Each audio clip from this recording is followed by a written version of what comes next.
During a crisis, our relationships become especially important. Our connections with those we love are what carry us through trying times. We comfort and care for one another and help each other process difficult new realities. But one of the cruelest ironies of the coronavirus pandemic is that it fundamentally threatens the dynamics of our relationships, just as we need them most. On the one hand, social distancing forces us away from many of the people we treasure and rely on. On the other, stay-at-home orders push us into sometimes claustrophobically close quarters with our partners, family members, and roommates. Thankfully, there are strategies we can employ to make it through this anxious period with our relationships intact, perhaps even strengthened. This is Checking In with Susan David. You're likely experiencing frustration with the people you care about right now. Such feelings are completely understandable. However, just because we feel resentful or angry does not mean we are obligated to act on those emotions in ways that do harm to ourselves and to the people we love.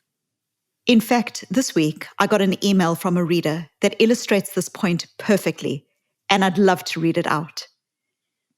Hi, Susan. First, I wanted to say thank you. I read Emotional Agility after hearing an interview some time ago. It immediately resonated with me from top to bottom. I remember first putting into practice some of these concepts one morning when I'd had an argument with my husband. The first thing he said to me on this morning was a criticism of something I'd said online. I'm a bit of a hothead, and he's not. I snapped at him and he sided me, and we went on with our mornings without saying another word. He was in the shower when I was about to leave, and before I walked out the door, I paused, walked back through the house, and threw open the bathroom door. He was still soaking wet, and I threw my arms around him. I thought you were mad at me, he said, surprised. I am, I said, and I'll probably be mad all day, but I love you, and I couldn't bear the idea that something bad could happen today, and that would have been how we left it. And that was the beginning of a whole new understanding, both between the two of us and between me and the world. The idea that I could feel one thing and do another was, simply put, a superpower. I could be angry about something and do the thing anyway. I could be sad and still do the thing. Whether it was work or running long distances or cleaning the bathroom, my feelings no longer owned my actions. Today, all around me, I see the same sort of functional duality. I've started calling it a bothness. Right now, everything is terrible. It's true. It just is. But everything is also as beautiful as it ever was. That hasn't changed. People die when the sun is shining. Forests burn as birds sing. Children are stolen as rainbows break through the clouds. The world is full of bothness. And today, I see that the people who understand that it's both are the ones who are still carrying on. The people who can cry about how awful it is and then watch the sunset and smile. It's not toxic positivity or naivety, both of which really rankle me. It's not ignoring the bad or shoving it down. I think of it as a radical acceptance, wrapping our arms around both at the same time. And I love it. Maybe I hate it. Very best wishes, Lisa. I love this idea of bothness because it speaks to the ability to be emotionally agile and flexible in our relationships. Whereas so often what we see is the opposite, rigidity and inflexibility. In our immediate relationships, we tend to succumb to two common hooks.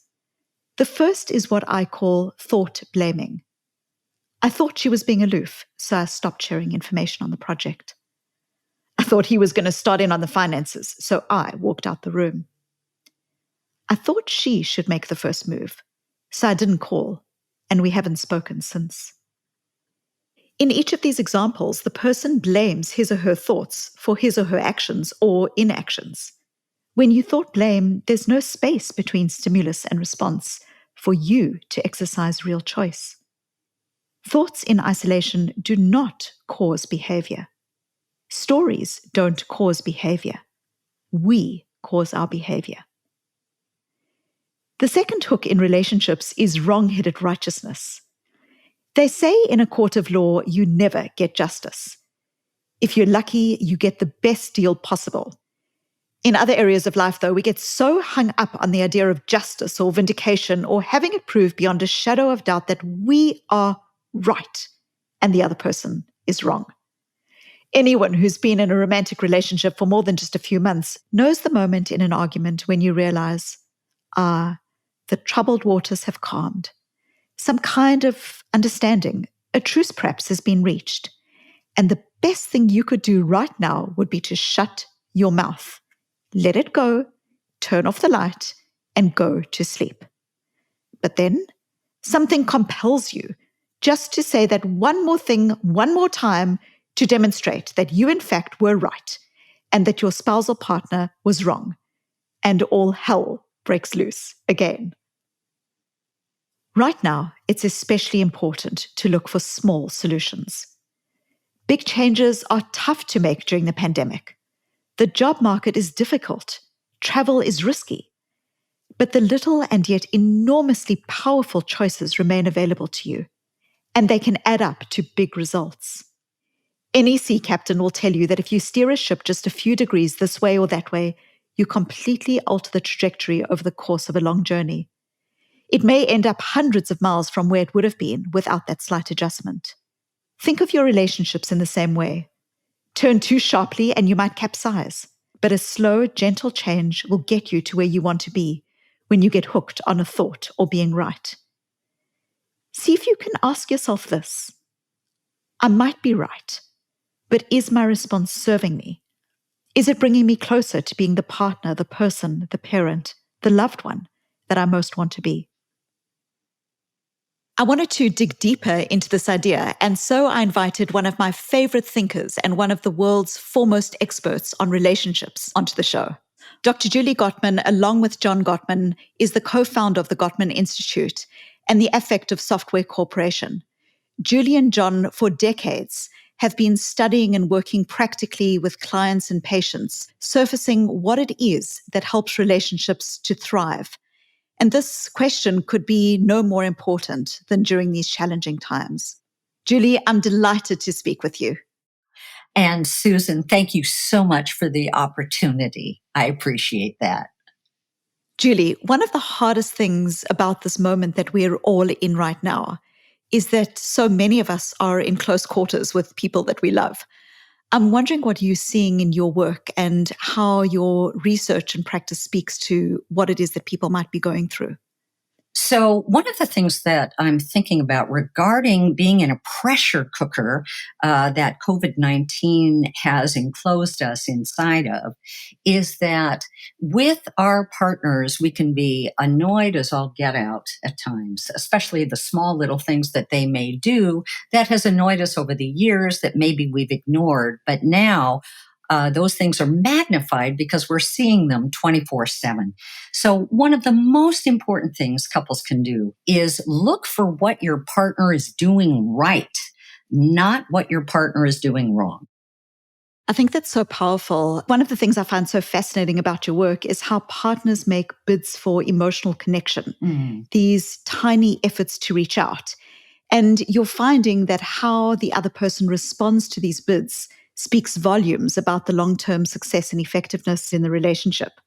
This idea that one of the most important ways that people can respond to bids is what you call turning toward, that you are actually acknowledging your partner. It might even be a grunt of acknowledgement, or it might be wholehearted participation, but you are really connecting with your partner rather than turning away from or even against them. Julie, I'm curious, why now would it be particularly difficult for people to turn towards their partners? Yeah, that's a wonderful question. The reason is that in our ordinary normal lives, when we've been working, typically people are apart about 10 hours a day. And during that time, they are enriching themselves with other connections out in the world.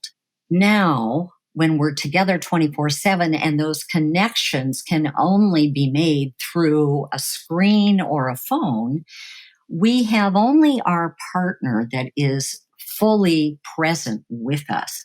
And then we see those little things that are not perfectly aligned with us that are annoying, that frustrate us, and so on. So there's a building of frustration that can occur, or resentment or discomfort, when we are thrown together in a much more intensive time allotment than we are accustomed to.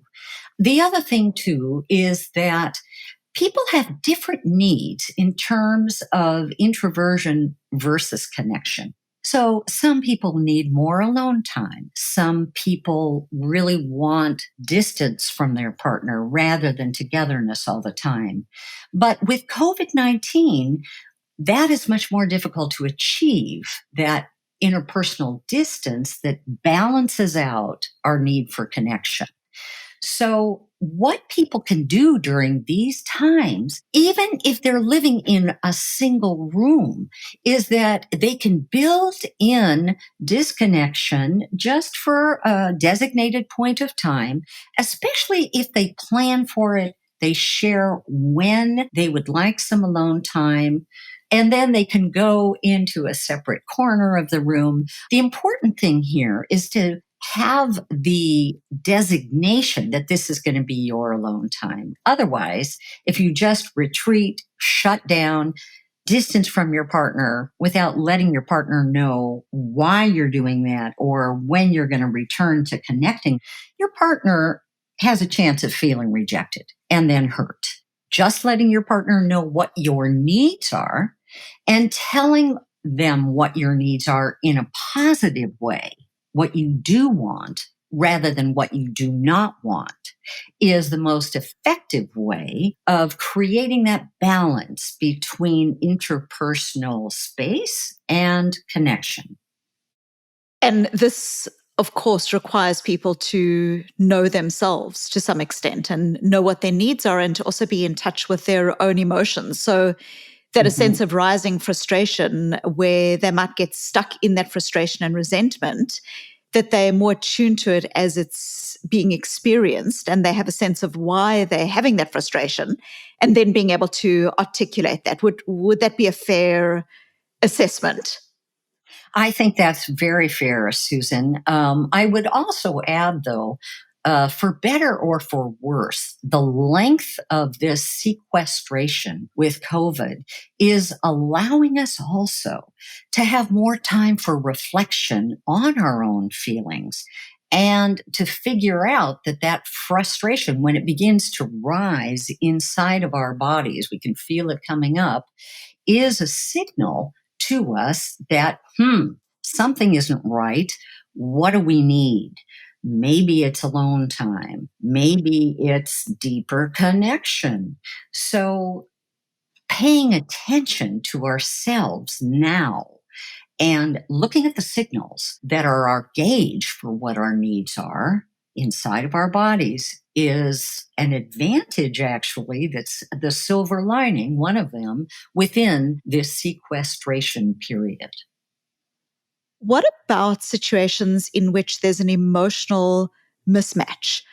For instance, where one person in the relationship, whether that's a close relationship or a currently socially distant relationship, is feeling extremely anxious or needy, or I'm wondering about how we can more effectively navigate this feeling of emotional mismatch where you feel like you are being unheard or unseen, Mhm. or where someone else in the relationship is feeling that, like, you being very anxious and they're struggling with how to navigate that effectively.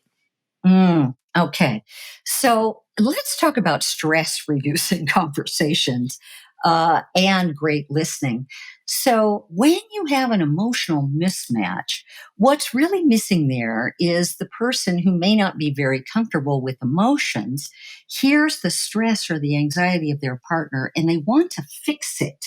They feel inside themselves often the anxiety their partner's feeling, the discomfort.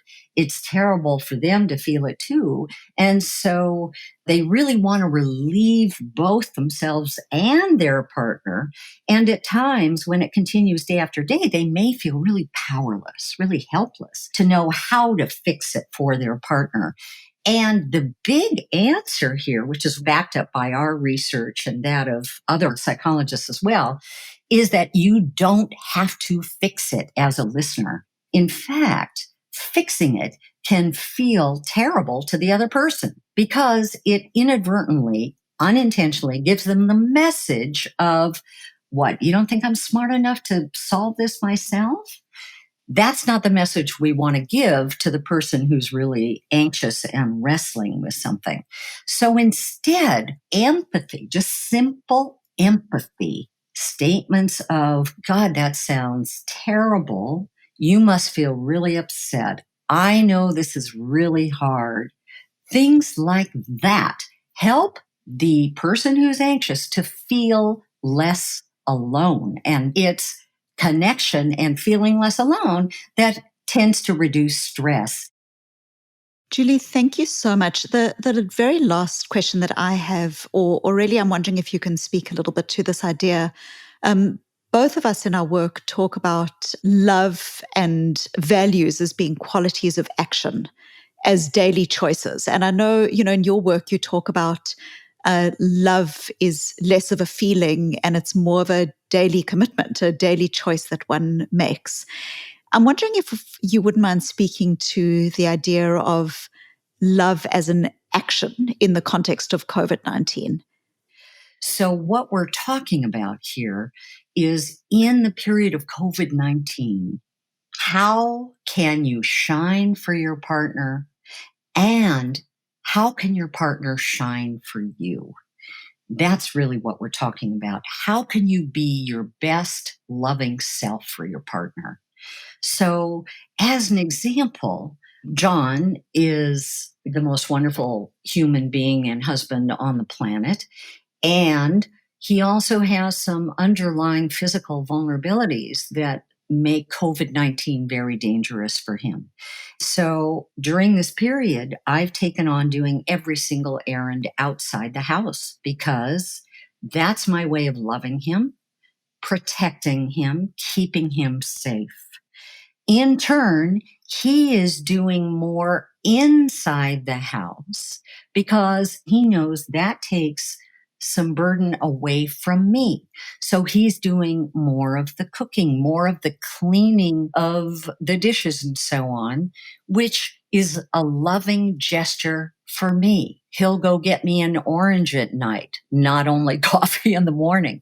So we're looking for little ways of gifting each other with action. That's what indicates the love that we have for one another. And I encourage all your listeners to turn towards their partner and have a conversation today asking each other this question: how can I shine for you? How can I love you even better this week? I think, Susan, that both of us really understand that COVID 19 is creating tremendous pressure on families today. But what we've been talking about today is really how there can be even a golden lining within this very difficult period. A time when you can grow even closer to your partner, more connected to your partner, and also more loving as a person yourself. So thank you so much for the opportunity to speak with you today. It's been so wonderful to chat, Julie. Thank you so much.